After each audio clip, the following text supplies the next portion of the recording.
From Frostburg State University, head coach Delane Fitzgerald and student athletes Gavin Lavatte, Connor Cox, and Vincent Persichetti. Coach, your opening remarks. Proud of these young men. I don't know what else you say about a school that's got one playoff appearance in its history.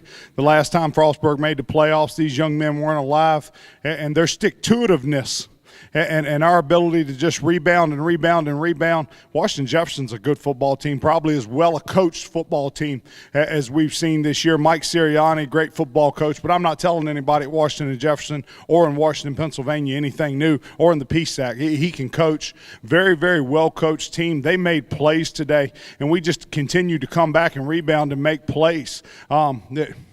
They make a play, we make 2 or 3 plays. They'd make a play, we'd make 2 or 3 plays.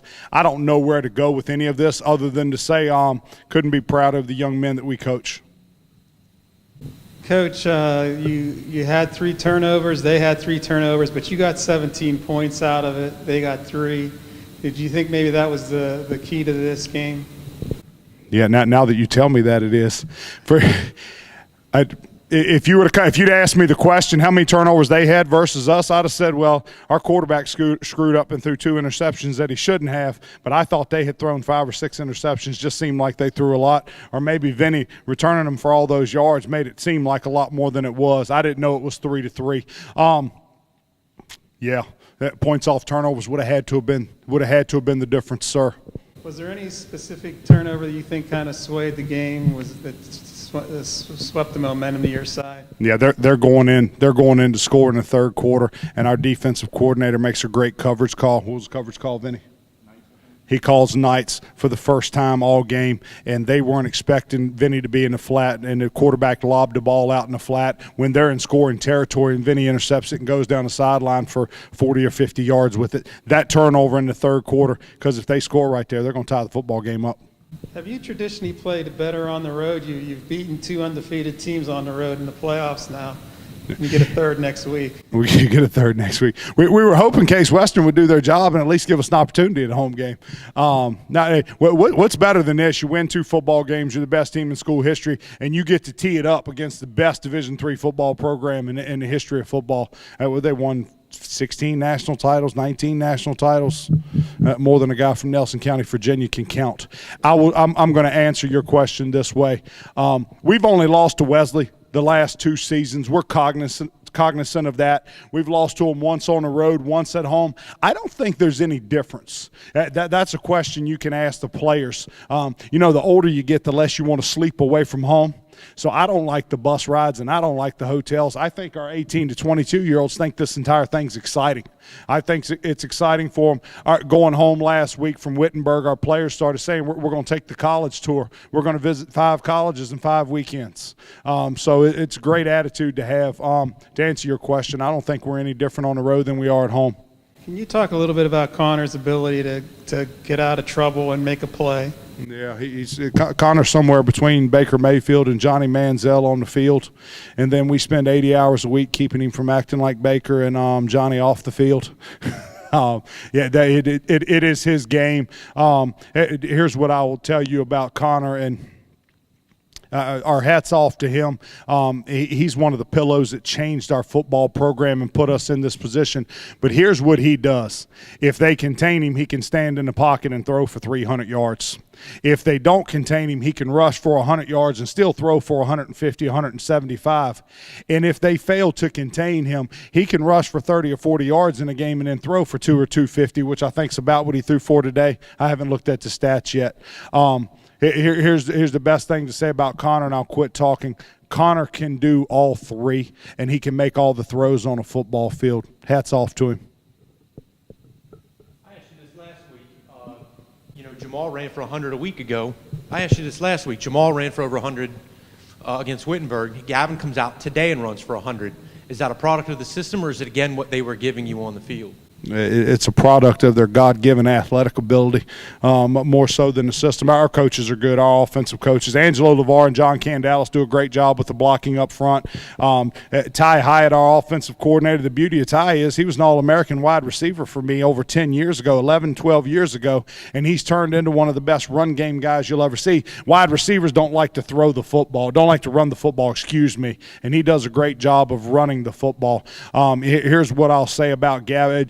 Jamal is a good player. Jamal is a warrior. Guys, if you're lining up going into battle, you want Jamal Moran on your side. He's the guy you'd pick to go into battle with you on your side. Gavin's one of the most talented players in the country. When Gavin hangs on to the football, he is a really, really good football player, and that hadn't changed since 2015. Vincent, you're a Pittsburgh guy. You're kind of coming home. You don't get up this way as much to play. Just have a lot of people in the crowd today, and then just what's it like to have 2 interceptions in a big game this close to home? It was nice to come home. I mean, it was just different being down in Maryland all the time. It's just a lot of my family came down, so I had to give them a show to watch. Did you notice anything on tape about W&J's quarterback that helped you with those interceptions? Did you notice any tendencies? Mainly the receivers. They weren't really pressed at all. And then when they got pressed, they got a little scared, it seemed like so.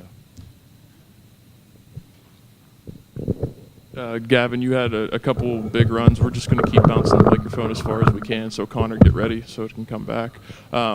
Couple big runs there, and your running style really set the tone for the game, especially a couple big plays there.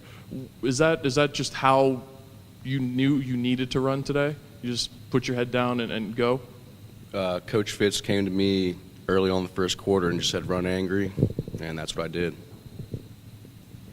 Did you make adjustments in the second half? Because it seems the running game was okay, but not up to your standards. Did you do anything different in the second half to get it going? Our running game's never going to be up to my standards. My standard is every time we turn and hand it off a kid, we hand it to to score a touchdown. So that would equate to about 50 touchdowns a game. Here's what happened with us is we were blocking and running the football in a soft capacity in the first quarter. And middle way to the end of the first quarter, we had a meeting with our O-line and our running backs and just changed the mentality. And that's what Gavin's talking about, changed the mentality with which we were going to run the football the rest of the game. And Connor, like Coach said, it seemed like you were a little bit of everything today. When they pressured you a Houdini act a couple different times. Just how do you bring that part to the field, especially in a big game like this? Well, I mean, like Coach said about me personally being very versatile, I mean, I would say that our whole offense is versatile. Like, for instance, we could throw for 300 if we needed to, run for 200 if we needed to. So, I mean, I just try and make sure I put us in the best situation possible. Like, there was a play before halftime, I took a sack that took us out of field goal range. I try, like, that kind of comes with through trying to escape as often as I try to escape. It works, I would say, more in my favor than against in my favor, but I try and use my athletic ability as much as I can to put us in the best situation. Did you notice any flaws in their secondary that you thought you could take advantage of in this game? Well, what we did notice before the game watching film is that their corners played a lot of off coverage. They actually pressed a little bit more today than we expected them to. They put a lot of people in the box. We knew that was going to happen, but the good thing about our offensive line and our running backs is even if they put a lot of people in the box, we can still run the ball no matter what. So they ran roughly what we were expecting them to run. So I would say that we were successful with our game plan. Your first win over W&J in 7 tries, and now you're going to the region finals. What's the feeling that you have inside about that kind of a success? Every win is important. It's like Coach tells us every week, it's tough to win college football games. So every win, I mean, we're personally proud of. Like, we'll be proud of it and celebrate tonight and move on and then look forward to next week because it's a big game. I'm pretty sure we play Mount Union, so they're a good football program, but I would say we're a pretty good football program too. Any other questions for Coach or the student athletes? Coach, just a quick question. You talked a lot about the balance and the versatility of your offense, and I just wondered if you could talk a little about how advantageous that is for you guys going week to week, seeing some newer opponents that you're not used to seeing in the regular season, and how having that balance and versatility allows you guys to kind of adapt to maybe what defenses you're going to be seeing throughout the playoffs so far? Sure. The beauty of making the playoffs is in a 10-team conference, we just seem to see the same 9 teams over and over and over, and we're in a sport where you only see them once a year, but it's still too much. I can't answer the question for them. They can answer it. The variety of the playoffs, getting to see Wittenberg and their different system, and, hey, getting to see Western Ohio, which we never see, and then getting to come up to Washington, Pennsylvania and play a game, just seeing a different city and seeing a different offense, different coaching staff, it's a lot of fun. That makes the strategic part of it fun. Here is where the versatility comes in. Hopefully I'm answering your question. We play in Frostburg, Maryland, and if it's not the worst weather in the mid-Atlantic for a town, it's right there. It didn't get named Frostburg for no reason, but we get all kinds of weather. So there's going to be days when we can line up and throw it 30 or 40 times and be real successful because the weather's good. And then this fall's the first time. It's been there 4 years. It's the first homecoming we haven't played in sleet and snow. We usually get a sleeting game sometime in September, and then Novembers are miserable there.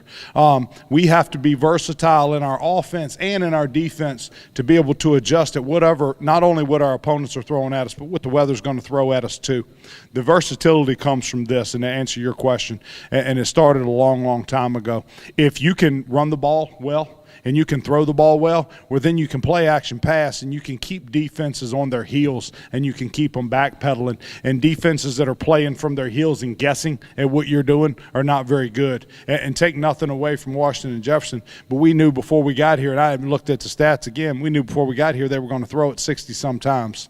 They weren't going to be balanced, and we're determined to be balanced. Gentlemen, thank you, and good luck in the rest of the playoffs. Thank you all for having us.